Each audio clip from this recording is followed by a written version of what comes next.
আজকে আমরা করিমগঞ্জে এসেছিলাম। আজকে 24 ডিসেম্বর 2024 ইংরাজি। আমরা সবাই প্রতিবাদ র্যালিতে যোগদান দিতে করিমগঞ্জে এসেছিলাম জেলা কংগ্রেসের আহ্বানে। এখানে আমরা সবাই রামকৃষ্ণনগর ব্লকের বিভিন্ন স্তরের কর্মী এবং পদাধিকারী এখানে উপস্থিত। আমরা বড় সংসদের মধ্যে যে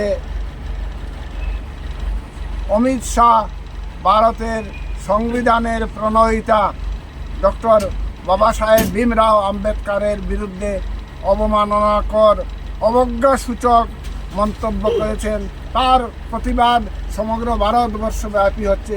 সেই প্রতিবাদে সামিল হয়ে আমরাও অমিত শাহের মন্তব্যকে ধিক্কার জানিয়ে আজকের প্রতিবাদ মিছিলে সামিল হয়েছিলাম।